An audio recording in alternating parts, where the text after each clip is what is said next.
What is going on, guys? Jack here, and welcome back to another Football Manager Simulate. It's been a very long time since we did one of these, but with the summer transfer action getting underway, it's time to delve back into them. Timo Werner is the player we are going to be looking at today. We are going to be seeing how he fares at both Chelsea and Liverpool. Of course, he was tipped for a move to the Merseyside club for a number of months, but it does appear now that Chelsea are going to be the team he moves to in the summer, whenever that may be. If you were wondering about the setup for this, of course, the world of football is in a little bit of a state of flux. I got a real result database for Football Manager that led all the way up through the season until February. I then simmed the rest of the season without the whole thing that's going on in the world that I can't talk about here on YouTube, otherwise I get demonetized. And essentially we are going to be starting with the regular 2020-21 season to see what could happen both at Liverpool and at Chelsea. We'll see which club he performs better at, how he may fit into either team system, and we'll see if he sticks it out for 5 years or so.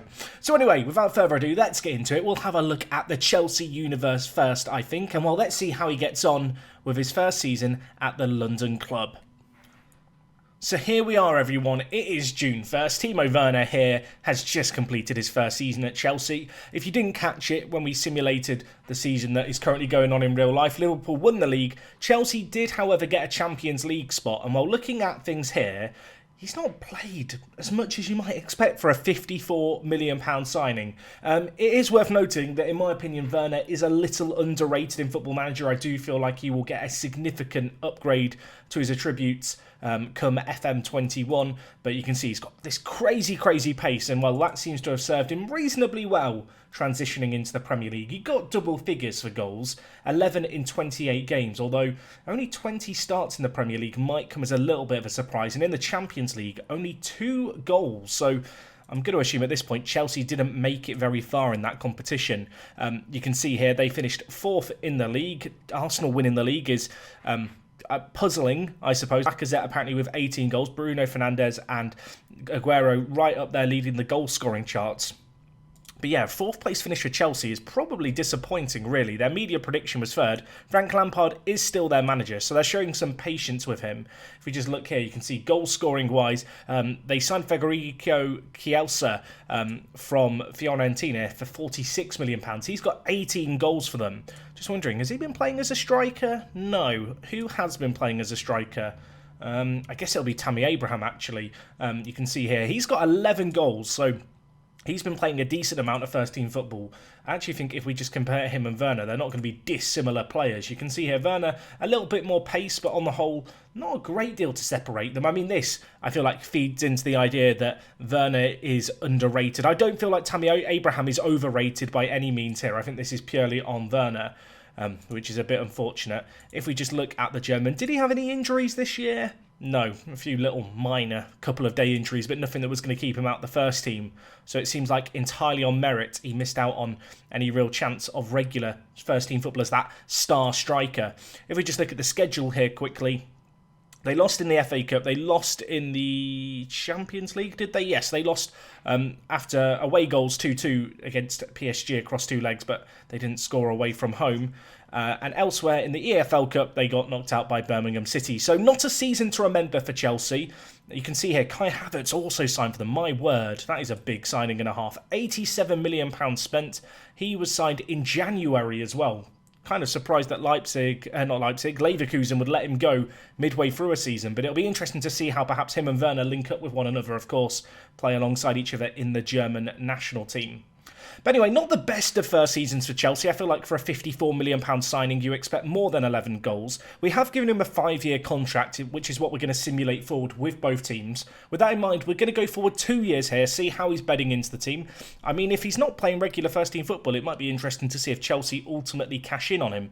I suppose there's only one way to find out. So let's jump forward, shall we? Timo Werner here, age 27, entering his prime, still playing for Chelsea in the year 2023, has not signed a new contract with the club yet, which is kind of interesting. You can see this year, wow, he has not played a lot of football at all, and apparently he thinks Lukaku is a vital part of the team. Lukaku signed back to Chelsea for £77 million. He's not had the craziest of goal-scoring returns. The fact that he has played 35 games as a striker doesn't perhaps bode well for Werner. If we look here, He has been playing as a striker, to be fair. Let's have a look, shall we, at Chelsea, of course. 2 years gone forward here. And, well, last year, wow, they won the Premier League. I mean, fair play to them. 91 points. Let's have a quick look, shall we, at Werner's stats for that year. You can see in their last game of the year, he did play up top. Interesting to note, they've got Havertz and they've got Julian Brandt out on the left-hand side. So there's a German flavour being added to this Chelsea team. You can see last year he got 9 goals in 18 games. Only 11 of those were starts. And this year, only 11 starts again. 12 appearances on off the bench. I feel like he's not being given a fair opportunity here at Chelsea, but ultimately it does appear that they've been strengthening the attacking position. So they won the league last year. This year, they have finished 3rd, which is a little disappointing. They finished 11 points off the pace. And while looking at the goal-scoring chart, I am not seeing a Chelsea player in the top 3. Is there a Chelsea player anywhere on this list? There is, and it's Kai Havertz and Dembele who are leading the way, which is very odd. How much did they sign Dembele for? £112 million. I mean, no wonder they won the league. It appears that Chelsea, you know, they've lost their transfer ban and they've just gone nuts signing players. Frank Lampard is still their manager, which is interesting. If we just look at the striking positions, you can see they've still got Tammy Abraham, they've got Lukaku as well. And they are, it appears, the 3 leading kind of attackers for them. You can see here, interestingly enough, they're kind of being rotated really heavily around one another. You know, only Lukaku has 23 starts and he's got the most starts out of the 3. And as a result, Dembele and Havertz have been leading the way in the goal-scoring charts. It seems pretty clear that Chelsea don't really know who their first choice striker is, and it does appear like Frank Lampard is persisting with this one striker system. So anyway, let's have a look. In the Premier League winning season 2021-22, how did they get on in other competitions? They won the EFL Cup final, they lost against Liverpool in the FA Cup, and in the Europa League they won in the final against Lyon. So that's okay, isn't it? They apparently didn't even finish top 2 in their group. They finished 3rd in their Champions League group, but they made a march through in the final. It looks like Lukaku started. I can't unfortunately view this game because it was a few years ago because of the way I sim forward. You can see, though, he did score in the semi-finals from the penalty spot, and it does look like he did chip in with an important goal or 2, but not playing as much as you would expect. I'm a little bit surprised. I wonder what Chelsea are going to do here because his contract's expiring. They may well look to move him on. How did Chelsea do this year in competition? So they lost the Super Cup against PSG. In the Champions League, they got to the knockout stages where they lost in the semi-final to PSG. Chelsea hate PSG. That's what we're learning. You can see here they did beat Barcelona, and in that game, Dembele scored a couple for them. They won the EFL Cup for a 2nd year in a row, and in the FA Cup, they could not beat Arsenal. Interesting. I thought Werner would have way more of an impact on the team. I'm wondering now if they're even going to renew his contract because he's on £200,000 a week, which for your backup striker is a hell of a lot of money. Anyway, let's go forward. We're going to go to the end of his contract. We'll see where he is kicking about. Is he going to be playing here at Chelsea? Does he have any plans to move? He has a short-term plan.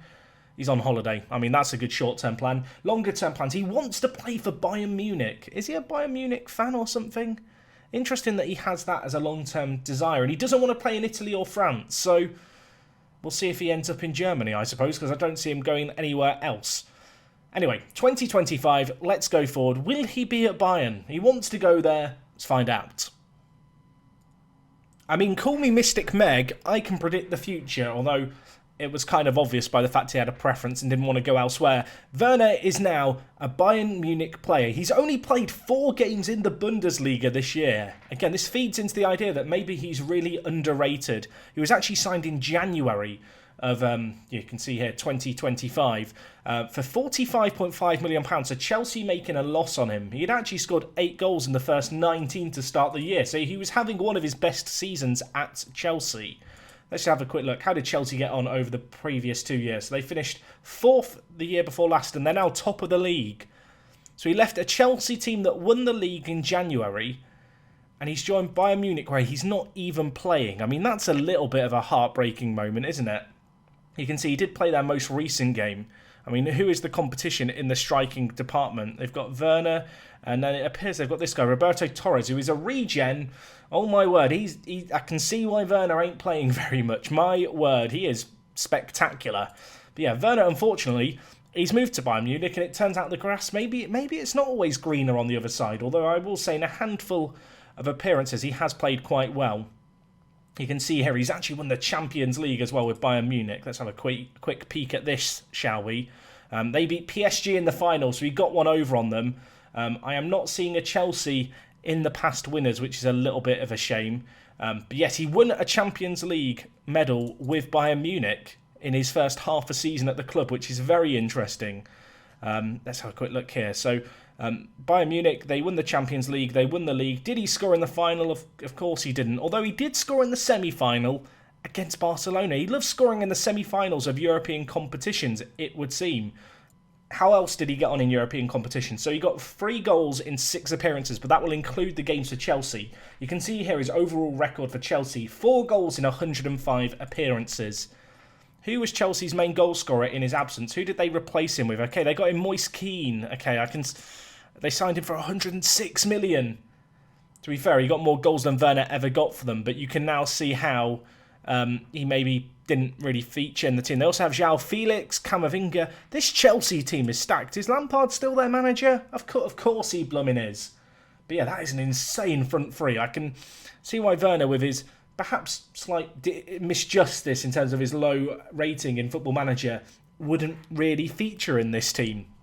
But Chelsea in his absence look like they've done very, very well on the league. I mean, he helped them a little bit, but I think it's safe to say he wasn't the signing that you expect for £54 million. The fact they sold him on for a loss is a little surprising, and he hasn't really made a splash here. Anyway, we're going to go and see how he did at Liverpool. Interesting to see that he just didn't really make a mark at Chelsea. With the Liverpool simulation, we're just going to go forwards the end of a 5-year period because, of course, he is looking like he is going to move to Chelsea now. So I'm not as keen to look at it in loads of detail what he did at Liverpool, but I feel like it will compare interestingly to what we've seen here.